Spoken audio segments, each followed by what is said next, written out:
wanaagsan daawadayaal meel kastoo naga daawanaysaan kusoo dhawaada waraysiga gaara aan la yeelanay xamse warfaa oo madaxweynaha dalka Mareykanka mudane Joe Biden iyo madaxweyne ku-xigeenka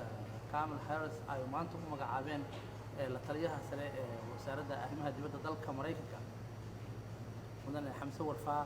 waxa uu horay u ahaa wasiir ku-xigeenka shaqada iyo horumarinta dhaqaalaha ee gobolka Minnesota, waana aqoon-yahan Soomaaliyeed oo in muddo ah ku noolaa gobolka Minnesota. waxaana magacaabidiisa maanta uu madaxweynaha dalka Mareykanka Joe Biden iyo ku-xigeenkiisuba soo dhaweeyay dad badan oo Soomaaliyeed oo ay ka mid yihiin madaxda Soomaaliya. wasiir xamse warfaa ayaa waxaanu kula kulannay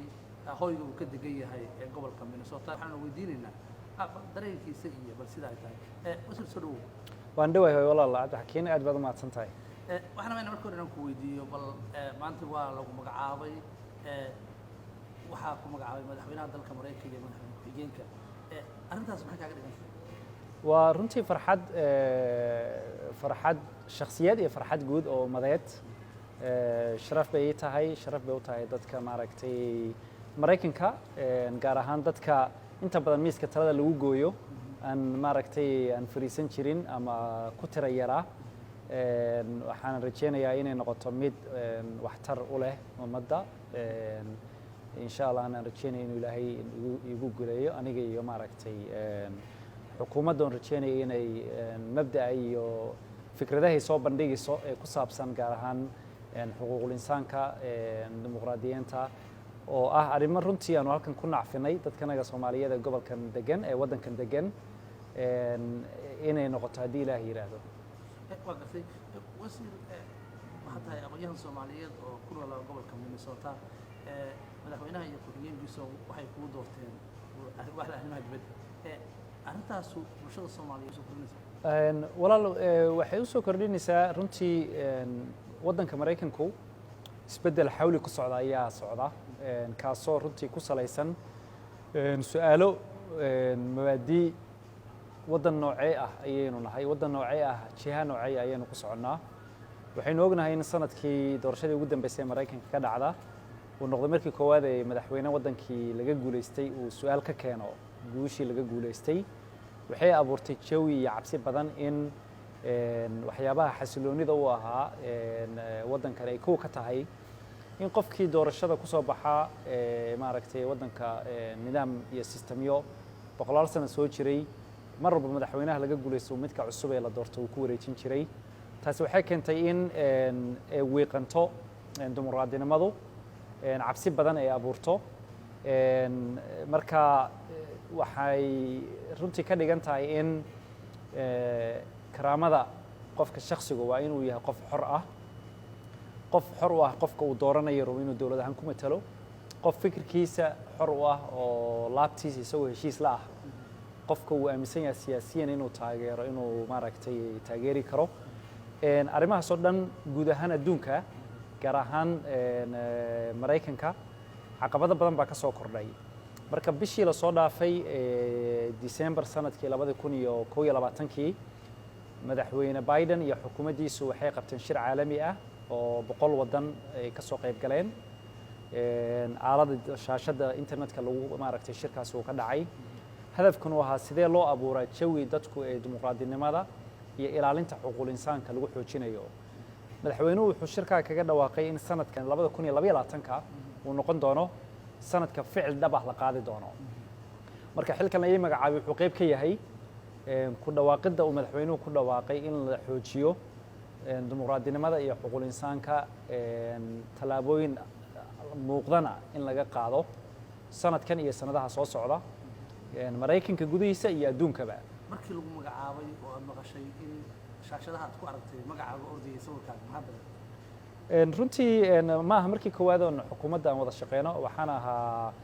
la taliyaha dhaqaalaha ee madaxweyne Biden xilligii campaign-ku socday sanadkii 2020. qayb baan ka soo ahaa. waxaan la soo shaqeeyay wasiirka arrimaha dibadda hadda jooga Tony Blinken oo runtii aan wada shaqeyn igu soo daray guddiga dhaqaalaha xukuumadda ma ahan markaa campaign-ku socday ololihii doorashada maaragtay igu soo daray. marka waxay ahayd mabda iyo dareen aan dareemayay fikradihii aanu soo gudbinay in qayb ka midana la hirgelay qayb ka midana waxa la iigu yeerayba oo xukuumaddii maaragtay iigu soo bandhigtay inaan ku soo biiro qayb ka noqdo in fikradahan aan ku keenay hirgelinteedii iyo dhaqaajinteedii inaan qayb ka noqdo marka farxad bay tahay in fikradahan qayb ka soo bisleeyey inaan maaragtay fulinteedana hadda aan qayb ka qaadanayo waa gartay maxaa isdhiid waa xigaa halkaas runtii dadka Soomaaliyeed waxaad dareemaysaa meel kastay joogaan meel kastoo in adduunka ka joogno in dadku ay ku yeeshaan miiska talada lagu goynayo wax ma qayb ka ahaadaan dib iyo dheef meel kastay joogaanba inay dadka ay la dhex nool yihiin ka qayb ka noqdaan gaar ahaan saynu ognahay waddankan ayna soo dhoweeyey runtii maaragtay aynu qayb ka noqonnay waxaynu lafdhabar u nahay bulshada isbedelada Mareykanka dhacaya dadka lagu xisaabtamayaynu ka mid nahay ee xagga horumarka dhaqaalaha haddaan tusaale kugu siiyo gobolka Minnesota warshadaha soo saaray hilibka boqolkiiba 40 dadka ka shaqeeya waa dad immigrants ah hadday go'aansadaan isbuucan inayna shaqo tegin dhaqaalaha gobolka Minnesota iyo dhaqaalaha Mareykanku hoos buu gelayaa waxaad halkaa ka dareemaysaa markaa in isbedelada soo socda ee dhaqaale ee horumar inay lafdhabar u yihiin dadka soo galootiga ah haddaba taasi loo gaaro waa inaanu talada meesha in la iskula daarto khasab bay noqonaysaa oo gaar ahaan weliba go'aamo soo baxaya oo saameyn ku leh adduunka oo dhan gaar ahaan dadka Soomaalidu meesha ka yimaadeen dadka xilkan ay magacaabay runtii ma aha xil Soomaaliyeed xil waddan ama gobol gooniye ku magacaabana ma aha waa xil guud oo dawladda waddanka Mareykanka iyo dibadda oo dhanba ah laakiin maadaama oo iga wareysanayso si gaar ah maaragtay shakhsi Soomaali iyo media Soomaali ah ayuun baan tusaale u soo qaadanayaa arrinta Soomaalida ah laakiin dadka Soomaalidu waxay mar walba u dheehan yihiin diyaarna u yihiin runtii inay horumar iyo xasilooni iyo nabadgelyo sidii loogu soo gudbin lahaa loogu soo maaragtay janqaadi lahaa geeska Afrika dadka Soomaalida Mareykanku qayb weyn bay ka qaadan karaan arrinta ayada ah waxaynu ognahay xildhibaan Soomaaliyeed walaashana baarlamaanka ku jirta farxad bay tahay inaan aniguna hadda xagga xukuumadda oo fulinta sharciyada maaragtay iyo boolisiyada Mareykanka qaabilsan inaan ku soo biiro gobolka Minnesota ma aragtay inuu ku leenahay dad kala duwan oo meelo muhiim ah oo kaliya xagga siyaasadda ahayn xagga dhaqaalaha ganacsiga dhakhaatiirta caafimaadka dad Soomaaliyeed runtii aad u wanaagsan inay qayb ka yihiin marka waan ku faraxsanahay runtii sida guud ee dadka Soomaaliyeed ay progresska ama horumarka ay maaragtay meelo badan ka sameynayaan waa gartay su'aasha rabaa inaan ku weydiiyo waxay tahay xilkan lagu magacaabay sida la socdo dalkeena doorashada ka dhacday ka dhawaan maxaan is leedahay talada waa siin runtii taladan seen lahaa waa talada ay ku haminayaan dadka Soomaaliyeed boqolkiiba 100 sano aaminsanahay taasoo ah waxaynu doonaynaa dal xasilooni oo degan madax banaani dhab ah leh dadku ay go'aankooda iyagu ka gaarayaan waddankooda deegaankooda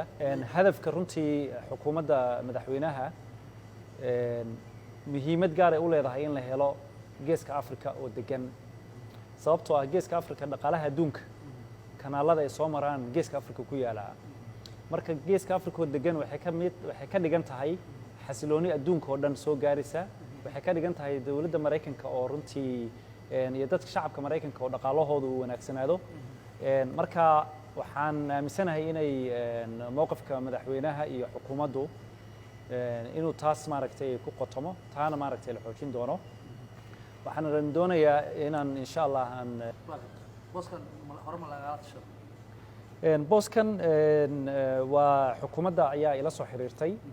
i weydiisay inaan maaragtay daneynayo inaan xukuumadda qayb ka ahaado maadaama aan horeyna maaragtay aan ula soo shaqeeyo la taliye xagga dhaqaalaha aan ahaa xilligii doorashada ololaha doorashada ay socotay marka runtii sharaf bay tahay waanan rajeynayaa in maaragtay aan ka soo baxo shaqadan iyo ujeedada maaragtay inaan ka soo baxo shaqadan iyo damaca in maaragtay laga hirgeliyo mabaadiida iyo visionka maaragtay madaxweynuhu soo bandhigay soo dhaweynta iyo sida runtii ay warkan ugu farxeen waxay ku tusinaysaa dadka Soomaaliyeed meel kasta ay joogaanba in wanaagoodu dhiirigelin dheeraad u abuuro dadkuna ay yihiin runtii maaragtay dad u dheehan diyaarna u ah wax kastoo wanaag ah qof kasta meesha uu joogo hadduu meeqaamka iyo miisaanka uu ku joogo uu kor u qaadmo waxaa dadka Soomaaliyeed aaminsan yihiin meel kastay joogaan inuu miisaankoodu kor u wada qaadmay marka runtii waa arrin aad iyo aad farxad gaar ah ii leh waxaan rabaa fursaddan inaan midda kale uga faa'iidaysto runtii waxaynu ognahay abaaro aad iyo aad u xun inay waddankii ka jiraan gaar ahaan dowlad deegaanka Soomaalida iyo meelo badan oo Soomaaliya ka mid ah waxaan gaar ahaan dadka qurbaha ku dhiirigelin lahaa anigoo si toos runtii maaragtay jecel in aan ula hadlo inaynu inakoo og jiilaalka inuu hadda bilowday biyo la'aan badanna ay jirto inaynu u gurmano dadka walaalaheena Soomaaliyeed meel kastay joogaan ee abaartu maaragtay ku saameysay geeska Afrika gaar ahaan meelaha ay sida aadka maaragtay xoolaha uga leysay saameynta shacabka ay ku yeelatay marka waxaan rajeynayaa asbuucyada soo socota inaynu gacmaha iswada qabsanno aynu runtii si gurmad dhab ah oo culus aynu maaragtay aynu sameyno si aynu u gaarsiino degdeg baahida maaragtay meesha ka jirta sidii loo culayska dadka loo qaadi lahaa ka dowlad ahaanna waxaan ognahay in runtii USAID oo wasaaradda arrimaha dibadda hoos timaada ay u qoondeysay dhaqaale gaar ah laakiin hawshan waxay u baahan tahay dhammaanteen inaynu ka wada qayb qaadano shakhsi iyo maaragtay shacab ahaan iyo ka community ahaan meel kasta aynu joogno marka waxaan ka codsanayaa inaynu